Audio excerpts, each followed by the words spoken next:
अल्लाहू अल्लाहू अल्लाहू अल्लाहू, चांद तारों के शाने जमाली में तू, सबसे पत्तों में फूलों की लाली में तू।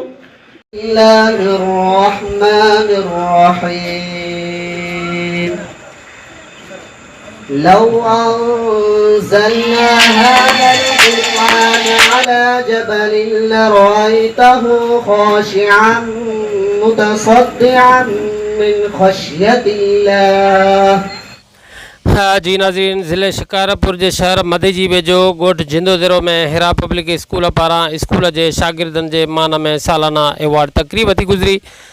हिन तक़रीब में स्कूल जे शागिर्दनि, उस्तादनि, वालिदैन, मुअज़्ज़िज़ीन तोड़े साफ़िन वॾे तइदाद में शिरकत कई। तक़रीब के स्कूल के एडमिनिस्ट्रेटर उस्ताद बरकतुल्लाह भुट्टो, सैयद अनीसुल हसन शाह काज़मी, लियाकत भुट्टो, कमांडो पंवर ॿियनि ख़िताब कयो। सालाना इम्तिहान में पहिरीं ॿी टीं पोज़ीशन हासिल कंदड़ शागिर्दनि तोड़े शागिर्दाननि के एवॉर्ड ॾिना विया, जॾहिं त पहिरीं पोज़ीशन हासिल कंदड़ समूरनि शागिर्दनि जी हौसला अफ़ज़ाई ख़ातिर संदन के सैयद अनीसुल हसन शाह काज़मी 500 रुपया रोक बितौरे इनाम तक़सीम कया। इन ये मौके ते प्रोग्राम की सदारत कंदड़ सैयद अनीसुल हसन शाह काज़मी सचाई न्यूज़ से पंहिंजा वीचार हिन रीत वंडिया। कमांडो साहब हे जेको आहे जिंदे में हिरा पब्लिक स्कूल जेके अहिड़े क़िस्म जो तक़रीब मुनाक़द कई, जंहिंमें ॿारनि खे जेको आहे इनामात तक़सीम कया विया। इन सां ॿारनि में हिकिड़े हौसले जेको आहे हौसला जनम वठनि था।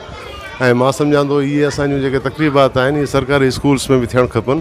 सिर्फ़ु प्राइवेट स्कूल्स जेके आहिनि उनखे जेको आहे सेलिब्रेट कनि था, बाक़ी जेको आहे सरकारी स्कूल्स में न।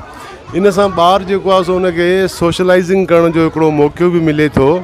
ऐं पोइ ॿार जेके ॾिसनि था ॿिया वरी त इनखे इनामात मिलिया, असां बि महिनत कंदासीं, असांखे बि इनामात मिलंदा। पोइ इन शौक़ में, इन ज़ौक़ में जेको आहे ॿिया ॿार बि पढ़नि था ऐं इन सां जेको आहे माना इलाही इल्मी जेको आहे लाभ हासिल थिए थो असां इंसाननि खे।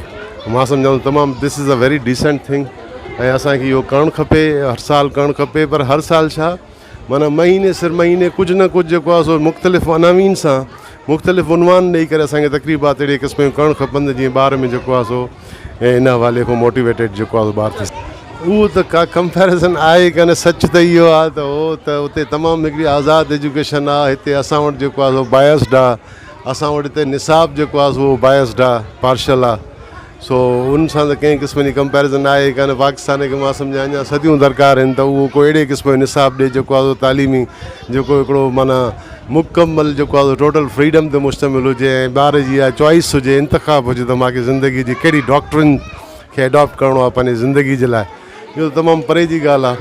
पर मतिलबु आहे जेको बि कुझु आहे बसि उहो जेकॾहिं सही तरीक़े सां उनजी सरंजामी थिए न तॾहिं बि जेको आहे इलाही मां सम्झां सफिशेंट आहे। उहो ईअं त नथो थी सघे त जेको आहे उते तालीम में ईअं तफ़क़ाती जेको आहे तफ़रीक़ हुजे। अलबत्ता वैरायटी जे हवाले खां कुझु जेको आहे माना उते थी सघे थो। निसाब त उते मसा बि हूंदो, बाक़ी उन्हनि में वैरायटी डिफरेंट थी सघे त बाबा असां हिन तरीक़े सां मैथमेटिकल हिन प्रॉब्लम्स खे या हिननि चैप्टर्स खे अहिड़े तरीक़े सां तरतीब ॾिनो आहे हिन शयुनि खे जेको आहे। बाक़ी हिते त असां वटि तफ़क़ाती तफ़रीक़ आहे न। हिते असां वटि हिकिड़ो निसाब अहिड़ो आहे जेको असांजे जेके असांजो हिकिड़ो माना एलीट क्लास आहे उनजो जेको आहे निसाब जेको आहे उन में ज़मीन आसमान जो फ़र्क़ु आहे। माना हिते तफ़क़ाती तफ़रीक़ आहे, न को वैरायटी जे हवाले खां का तफ़रीक़ आहे।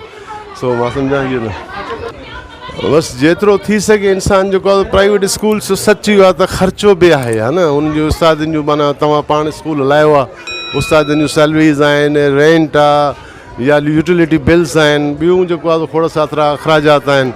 सो उन हवाले खां स्कूल जो ख़र्चो त आहे। पर पोइ बि स्कूल इंतिज़ामिया जेकॾहिं मां सम्झां थो हिकु फिलैंथ्रोपिस्ट जे हैसियत सां स्कूल्स खे रन कंदा त उहे पंहिंजी फीसिस खे मिनिमाइज़ करे सघनि था।